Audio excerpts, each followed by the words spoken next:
नमस्कार दोस्तों, मेरा नाम है शेखर और स्वागत है आप सभी का हमारे यूट्यूब चैनल शिकार स्टडी पॉइंट पर।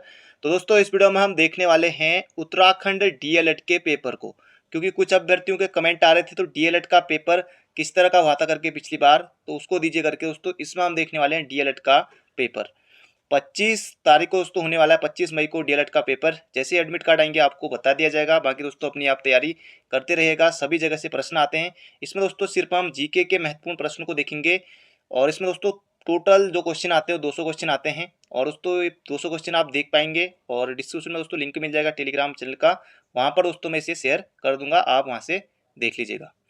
पिछली बार दोस्तों 4 दिसंबर को एग्जाम हुआ था 2020 में, उत्तराखंड डीएलएड का दोस्तों पेपर हुआ था और 4 दिसंबर यहाँ पर और 1 बजे से 1:30 बजे तक दोस्तों पेपर था। 11 बजे से लेकर 1:30 बजे तक पेपर था, यानी कि दोस्तों कितना हो गया है, 2.5 घंटे का दोस्तों पेपर इसमें आपका रहता है। 200 क्वेश्चन 2.5 घंटे में आपको दोस्तों हल इसमें करने होंगे, इस बार भी पिछली बार भी।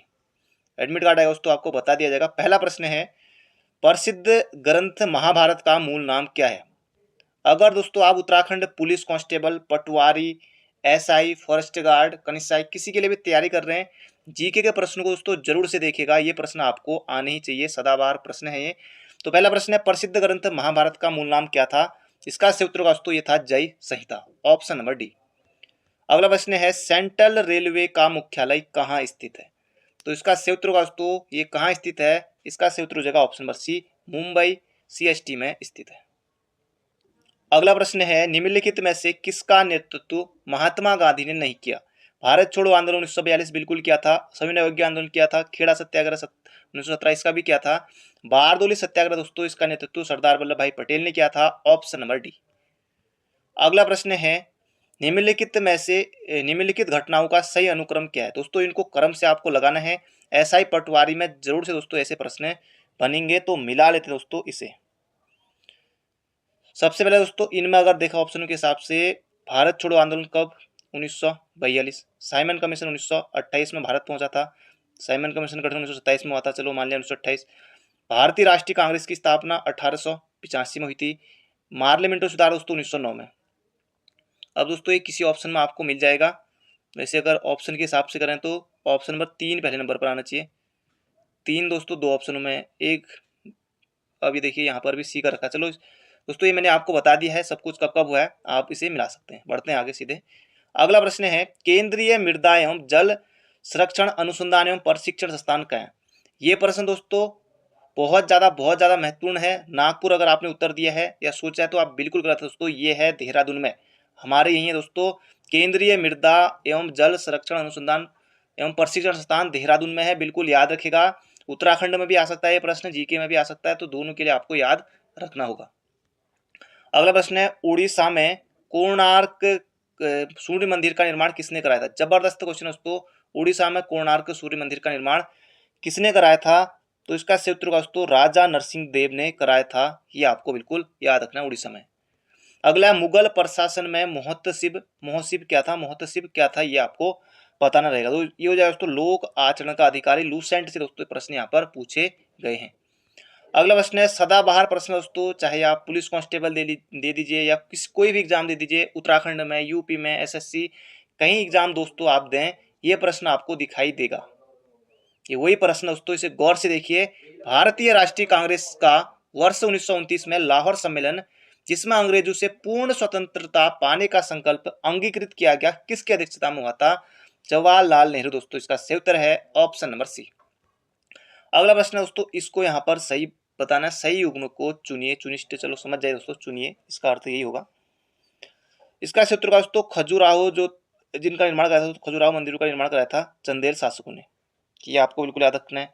एलोरा दोस्तों, शक कैसे? एलोरा का दोस्तों निर्माण कराया था किसने? राष्ट्रकूटों ने कराया था, ये होगा नहीं।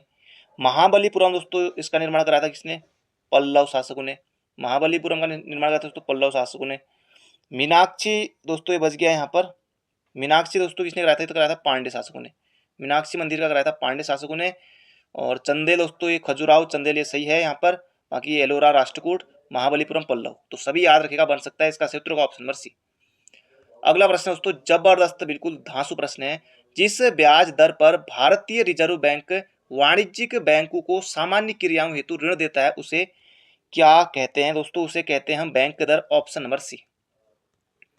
अगला प्रश्न है, निम्नलिखित में से कौन मानव मानवीय विकास सूचकांक का तत्व नहीं? मानवीय विकास सूचकांक का तत्व नहीं है दोस्तों। इसमें से बताना आपको क्या होगा इसका सही उत्तर। शिक्षा है, मानव विकास सूचकांक दोस्तों ये होगा, थोड़ा गलत है। मानव विकास सूचकांक शिक्षा है, जीवन प्रत्याशा है, प्रति व्यक्ति है, तो तीनों चीजें हैं। ऑप्शन नंबर डी नहीं होगा, क्योंकि दोस्तों ये तीनों चीजें हैं, बहुत ज्यादा महत्वपूर्ण है, बहुत ज्यादा। अगला है, निम्नलिखित कारकों में से कौन सा कारक सकल राष्ट्रीय उत्पाद में प्रत्यक्ष रूप से वृद्धि करेगा? जबरदस्त जबरदस्त धांसू क्वेश्चन। विनियोग में वृद्धि, इसका सही उत्तर है हमारा ऑप्शन नंबर सी। अगला प्रश्न है दोस्तों, अगला प्रश्न है यहाँ पर हमारा, इनमें से किस शहर को दक्षिण भारत का मैनचेस्टर कहा जाता है? दक्षिण भारत का मैनचेस्टर कहा जाता है दोस्तों कोयम्बटूर को। उत्तर भारत का मैनचेस्टर कहा जाता है दोस्तों किसे? कानपुर को, कानपुर यूपी को। भारत का मैनचेस्टर कहा जाता है दोस्तों किसे? अहमदाबाद को। तो सभी आपको याद रखने हैं, इसका सही उत्तर होगा कोयम्बटूर। अगला, किस मृदा को कम सिंचाई की आवश्यकता होती है क्योंकि वह मृदा नमी को रोकती है? अब कई अभ्यर्थी होते हैं मृदा को क्या पढ़ते हैं? मुर्दा और इसको इसको भी पढ़ते हैं, और कई पढ़ते हैं मुद्रा को। ज्यादातर उससे भी मुद्रा को पढ़ते हैं, इसको पढ़ते हैं मुर्दा। कई लोग पहले तक मतलब पढ़ते थे, मैंने देखा था, लेकिन खैर वो बचपना अलग था। ये दोस्तों मृदा ही है, आपको सही पढ़ना है। होता होगा आपके साथ भी, कईयों के साथ मैंने देखा है। तो ये दोस्तों ये जबरदस्त क्वेश्चन है, इसे याद रखिएगा। इसका सही उत्तर दोस्तों काली मिट्टी, जो कपास के लिए बहुत ज्यादा मतलब कि उपयोगी होती है, तो काली मिट्टी इसका सही उत्तर ऑप्शन नंबर बी। अगला प्रश्न है, दक्षिण भारत का सुदूर दक्षिण में इंदिरा पॉइंट निम्नलिखित में से कहाँ स्थित है? जबरदस्त क्वेश्चन है दोस्तों। इंदिरा पॉइंट कहाँ स्थित है, ये आपको यहाँ पर बताना दोस्तों। ये है बड़ा निकोबार, ऑप्शन नंबर सी। अगला प्रश्न है दोस्तों, अब यहाँ पर इनको मिलाना है। अब ऑप्शन से भी दोस्तों आप कर सकते हैं। टिहरी दोस्तों कहाँ जाएगा? टिहरी जाएगा भागीरथी में, है ना। टिहरी होगा भागीरथी में, मिला लेते हैं। टिहरी दोस्तों भागीरथी में। शिव समुद्रम कावेरी पर। नागार्जुन नागार्जुन नागार्जुन कृष्णा नदी पर। बाकी जायकवाड़ी बच गया गोदावरी पर। किसी ऑप्शन में आपको मिल जाएगा, ये मैंने दोस्तों आपको बता दिया है। बढ़ते हैं अगले प्रश्न की तरफ, क्योंकि ऑप्शन तो आपको वहां टिक करना होगा ना, ये तो आपको यहाँ पर भी ऑप्शन याद रख के कोई फायदा नहीं है। बढ़ते हैं आगे। अगला प्रश्न है, निम्नलिखित में से संविधान सभा की संघीय संविधान समिति यूनियन कॉन्स्टिट्यूशन कमिटी का अध्यक्ष कौन था? जबरदस्त जबरदस्त जबरदस्त क्वेश्चन। इसका सही उत्तर दोस्तों JL नेहरू, बिल्कुल याद रखिएगा। अगले प्रश्न की तरफ बढ़ते हैं। भारत में पंचायती राज प्रणाली का शुभारंभ कब हुआ? तो ये हुआ दोस्तों कब? 2 अक्टूबर 1959 को राजस्थान के नागौर जिले से दोस्तों ये हुआ था। गांव का नाम था कुछ बहुत से था, बगधरी कुछ इस तरह का ही था। तो राजस्थान के दोस्तों नागौर जिले से हुआ था 2 अक्टूबर 1959 को। पंचायती राज दिवस कब मनाया जाता है, ये आपको कमेंट बॉक्स में बताना है। और ये अगर आपको आता है तो पहली बार पंचायती राज दिवस कब मनाया गया था, ये आप चैट बॉक्स में लिखिएगा। अगला प्रश्न है, भारतीय संविधान की प्रस्तावना पंथ निरपेक्ष शब्द जोड़ा गया। बहुत ज्यादा महत्वपूर्ण प्रश्न है। 42वें संविधान संशोधन 1976 के द्वारा दोस्तों पंथ निरपेक्ष शब्द जोड़ा गया था। अगला है, भारत सरकार द्वारा वित्त विधेयक किस सदन में पेश किया जाएगा? वित्त विधेयक दोस्तों हमेशा ही लोकसभा में पेश होगा। ऑप्शन नंबर सी होगा इसका बिल्कुल सही उत्तर। अगला प्रश्न है, ऑपरेशन क्लीन आर्ट है। जबरदस्त क्वेश्चन है दोस्तों, क्लीन आर्ट जबरदस्त क्वेश्चन है। इसका सही उत्तर होगा नेवलों के बालों के गैर कानूनी व्यापार पर नियंत्रण का अभियान। खैर दोस्तों ये पहले का प्रश्न है, आएगा नहीं आएगा, लेकिन इसे फिर भी देख लीजिए। वर्तमान में भारत के कैग कौन है? दोस्तों इसका सही उत्तर होगा कैग कौन है? नियंत्रक एवं महालेखा परीक्षक, option number A GC Murmu. अगला प्रश्न है, भारत के राष्ट्रपति के निर्वाचक मंडल में कौन शामिल होता है? जबरदस्त क्वेश्चन है दोस्तों, भारत के राष्ट्रपति के निर्वाचक मंडल में कौन शामिल होता? अच्छा मैंने दोस्तों देखिए ढंग से नहीं पढ़ा, गलती हो जाती है दोस्तों। कौन शामिल नहीं होता है पूछा है। लोकसभा के निर्वाचित सदस्य दोस्तों बिल्कुल होते हैं, राज्यसभा के निर्वाचित सदस्य दोस्तों ये भी होते हैं, राज्य विधानसभाओं के निर्वाचित सदस्य ये भी होते हैं। इसका सही उत्तर दोस्तों ऑप्शन नंबर डी, विधान परिषदों के सदस्य दोस्तों नहीं होते हैं। याद रखिएगा, जैसे मैंने भी पढ़ने में गलती की, एग्जाम में भी इस तरह से गलती हो सकती है, तो ध्यान रखना है। अगला प्रश्न है, कपास का प्रमुख घटक है। तो दोस्तों कपास का प्रमुख घटक है ऑप्शन नंबर ए सेल्यूलोज है। अगला प्रश्न है, वर्णांध व्यक्ति किन रंगों में भेद नहीं कर सकता? तो किन रंगों में नहीं कर सकता दोस्तों? लाल एवं हरा वो नहीं पहचान सकता है। अगला है, सर्वाधिक धात्विक खनिज पाए जाते हैं। दोस्तों ये पाए जाते हैं कहा? धारवाड़ करम की चट्टानों में। बिल्कुल याद रखिएगा, सर्वाधिक धात्विक खनिज पाए जाते हैं दोस्तों? बिल्कुल बिल्कुल बिल्कुल याद रखिएगा, धारवाड़ क्रम की चट्टानों में। जबरदस्त क्वेश्चन है, बन सकता है कहीं भी। गोविंद बल्लभ पंत सागर नामक कृत्रिम झील अवस्थित है दोस्तों? ये रिहंद बांध परियोजना पर है, यूपी में है। हीराकुंड उड़ीसा, टिहरी बांध आपको पता ही है, बताने की जरूरत नहीं है। चंबल दोस्तों, चंबल एमपी, चंबल यहाँ भी है, राजस्थान में भी है। अगला है सैटेनिक वर्सेज नामक पुस्तक के लेखक है Salman Rushdie, option number D. अगला प्रश्न है, रैयतवाड़ी भूमि लगान व्यवस्था में भूमि पर अधिकार था? जबरदस्त क्वेश्चन है दोस्तों, जबरदस्त क्वेश्चन है। इसका सही उत्तर आपको बताना है। यह था दोस्तों कृषक के वास्ता रैयतवाड़ी भूमि लगान व्यवस्था में। अगला केंद्रीय आलू अनुसंधान संस्थान कहाँ है दोस्तों? शिमला में है, शिमला कुफरी शिमला में है। अगला प्रश्न है, ब्रिक्स का 11वां शिखर सम्मेलन कहाँ हुआ था दोस्तों? अभी का ये देख लीजिएगा, अभी वाला कहाँ हुआ करके, हाल फिलहाल का। अभी शायद 13वां या कौन सा हुआ है, इसे दोस्तों आप देख लीजिएगा, बाकी इसे आप भूल जाइए। खैर, और ब्रिक्स में दोस्तों 5 देश से ब्राजील, रूस, इंडिया, चाइना, साउथ अफ्रीका दोस्तों आखिरी देश था जो इसमें शामिल हुआ था।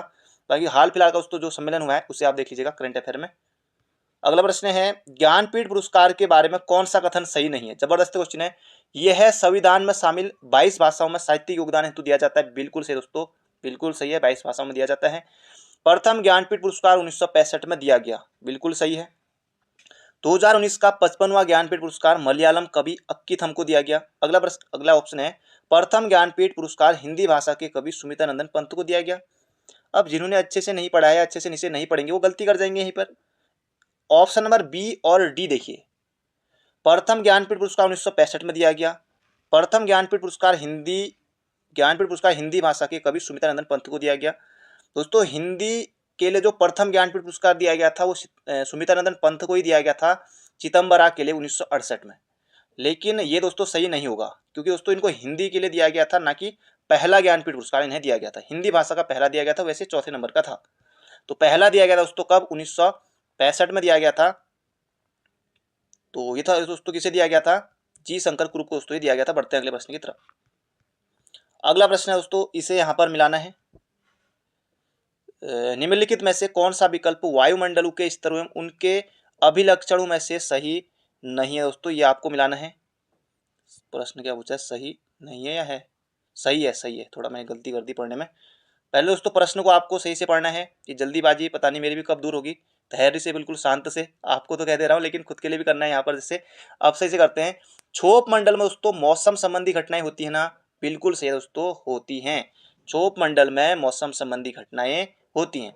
समताप मंडल में दोस्तों ओजोन परत पाई जाती है, बिल्कुल है। ओजोन परत किस मंडल में पाई जाती है दोस्तों? ये पाई जाती है समताप मंडल में ही, बिल्कुल याद रखिएगा। आयन मंडल दोस्तों पृथ्वी की सतह की ओर परिवर्तित रेडियो तरंग, ये भी सही है। आयन मंडल ध्रुव ज्योति दोस्तों ये नहीं। इसका क्षेत्र का हमारा ऑप्शन नंबर ए, बस तीनों सही है। अगला प्रश्न है, गौतम बुद्ध के दर्शन से संबंधित विषयों को संकलित किया गया है। जबरदस्त क्वेश्चन है दोस्तों, जबरदस्त क्वेश्चन है। अभिधम्म पिटक में किया गया है। दोस्तों वीडियो को लाइक नहीं किया है तो लाइक जरूर कर दीजिए और अंत तक जरूर देखिएगा, ज्यादा क्वेश्चन नहीं है, 85 है। अंटार्कटिका के सर्वोच्च पर्वत शिखर माउंट विल्सन। पहला प्रश्न दोस्तों क्या बनेगा? अंटार्कटिका का सर्वोच्च पर्वत शिखर कौन सा है दोस्तों? Mount Wilson. का सफल आरोहण करने वाली पहली भारतीय दिव्यांग महिला, ये दोस्तों दिव्यांग है ना, दिव्यांग महिला, इस वजह से आपको याद रखना है दोस्तों। इनका नाम है अरुणिमा सिन्हा। ये चामचुंग ये वाला मत करना, चामचुंग चिंग वाला मत करना, ये दोस्तों अरुणिमा सिन्हा। अगला प्रश्न है, 22वां फीफा विश्व कप फुटबॉल 2022 आयोजन होगा। तो दोस्तों 2022 में आयोजन है, कहाँ हुआ दोस्तों? कतर में। याद रखे, कतर में, याद रखे, बन सकता है। नरसिंहम समिति का संबंध किससे? लूसेंट दोस्तों, लूसेंट से सीधे सीधे प्रश्न उठा लिए गए हैं, पिछली बार भी इस बार भी आएंगे। तो बैंकिंग क्षेत्र में सुधार से संबंधित है।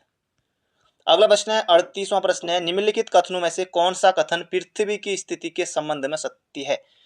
जबरदस्त क्वेश्चन है दोस्तों। पृथ्वी की अक्ष काल्पनिक रेखा है, वास्तविक तो नहीं, ये भी वास्तविक काल्पनिक रेखा है, जो इसके कक्षीय समतल 66.5 डिग्री अंश का कोण बनाती है। यहाँ पर 23 है तो ये भी सही नहीं होगा ना, ये होगा दोस्तों ऑप्शन नंबर बी। अगला प्रश्न है, 26 जनवरी 2020 को भारत के गणतंत्र दिवस समारोह में मुख्य अतिथि कौन थे?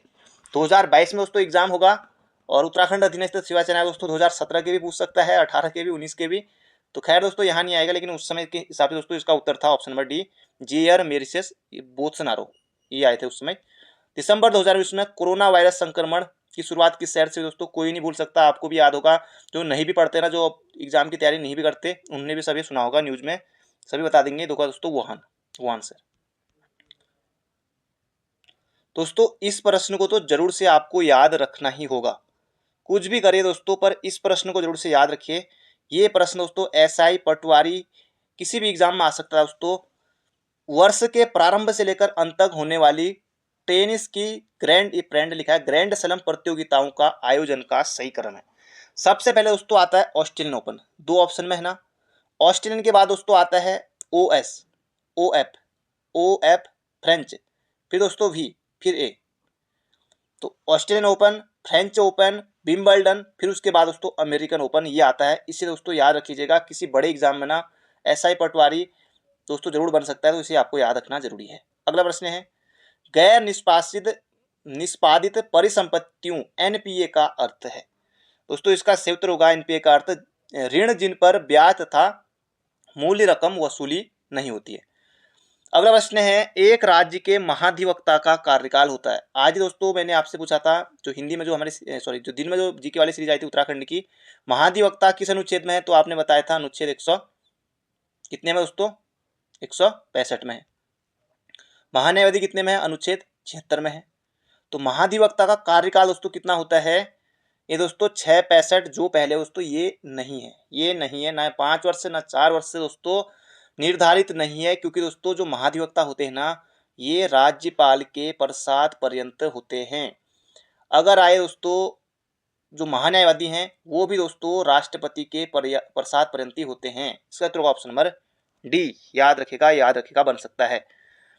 लोकसभा के संबंध में निम्नलिखित में से कौन सा कथन सही है? जबरदस्त क्वेश्चन है दोस्तों, इसे यहाँ पर बताना होगा। संविधान में लोकसभा के सदस्यों की संख्या तय की गई दोस्तों, लोकसभा सदस्य तय की गई, हाँ 545, कुल मिला के 552 दोस्तों सही है। संसदीय निर्वाचन क्षेत्रों की सीमा और आकार निर्वाचन आयोग द्वारा निर्धारित किए जाते हैं दोस्तों, ये नहीं किए जाते हैं। फर्स्ट पास्ट द पोस्ट निर्वाचन प्रणाली दोस्तों, ये बिल्कुल है, फर्स्ट पास्ट द पोस्ट निर्वाचन प्रणाली अपनाई जाती है। मतों के समान रहने की स्थिति में लोकसभा अध्यक्ष का निर्णायक मत नहीं होता। देखिए नहीं होता है, ये दोस्तों होता है, निर्णायक मत होता है, तो ये गलत हो जाएगा। होता तब से होता दोस्तों, एक सही है और 3 सही है, बाकी ये ऑप्शन नंबर ए। अगला प्रश्न है, अब दोस्तों इसे सुमेलित करना है, और सिंपली दोस्तों इतना भी आ सकता है कि भारतीय वायुसेना का ध्येय वाक्य क्या है या फिर आदर्श वाक्य क्या है, ये भी दोस्तों एग्जाम में प्रश्न पूछा जा सकता है आपके, तो ये दोस्तों आपको यहाँ पर बताना रहेगा। भारतीय नौसेना का दोस्तों जो आदर्श वाक्य, जो ध्येय वाक्य दोस्तों, वह है सनो वरुणो, बिल्कुल याद रखा दोस्तों। डाक तार विभाग का दोस्तों ये है अहर्निश सेवा महे। भारतीय वायुसेना दोस्तों, वायु यानी कि नभ, वायु नभ, तो भारतीय वायुसेना का नभ है स्पर्शम दीप्तम, ये सही। और भारतीय थल सेना आर्मी का सेवा अस्माकम धर्म दोस्तों, ये किसी ऑप्शन में आपको मिल जाएगा। एक बार फिर से बता देता हूँ, भारतीय नौसेना का सनो वरुण, और वायु नभ, तो वायु नभ ये हो जाएगा। डाक तार विभाग अहर्निश सेवा में है, और थल सेना का सेवा अस्माकम धर्म हो। तो दोस्तों बढ़ते हैं अगले प्रश्न की तरफ। ज्यादा प्रश्न नहीं है। हवाई जहाज, ये जहाज लिखा है, आप समझदार है। जहाज उपयोग में लाए जाने वाले ब्लैक बॉक्स का रंग क्या दोस्तों? नारंगी होता है ना, नारंगी। देखिए यहाँ पर भी नारंगी है। अगला ऑस्ट्रेलियन ओपन 2020 महिला सिंगल्स किताब किसने जीता? 2021 और 2022 का दोस्तों, इसे देख लीजिएगा किसने जीता करके, क्या पता हो सकता है पूछ लिया जाए। खैर दोस्तों इसे आगे बढ़ते हैं, ये उस समय का करंट अफेयर है। अगला है 17वीं लोकसभा हेतु कार्यकारी अध्यक्ष प्रोटेम स्पीकर नियुक्त किया गया है दोस्तों, ये किसे किया गया है दोस्तों? इसे भी करंट अफेयर में देख लीजिएगा। 17वीं, वैसे दोस्तों इसका सही उत्तर है प्रोटेम स्पीकर का आना, तो ये वीरेंद्र कुमार हो जाएगा इसका सही उत्तर। अगला प्रश्न है, राज्यसभा के विषय में कौन सा सही है? वह भंग नहीं की जा सकती दोस्तों। राज्यसभा जब से बनी है ना, तब से कभी भंग नहीं हुआ आज तक। लोकसभा नहीं है, राज्यसभा दोस्तों कभी भंग नहीं होती है। इसका कार्यकाल 5 वर्ष का होता है दोस्तों, नहीं होता है। इसका कार्यकाल दोस्तों ये हो जाएगा, गलत हो जाएगा, 5 वर्ष नहीं, ये लोकसभा नहीं है, दोस्तों। राज्यसभा का कार्यकाल दोस्तों नहीं होता। राज्यसभा के सदस्यों का कार्यकाल कितना होता है? वो होता है कितने वर्षों का? 6 वर्षों का। अगला, प्रत्येक 2 वर्ष बाद इसके 1/3 सदस्यों का कार्यकाल समाप्त हो जाता है, बिल्कुल सही है।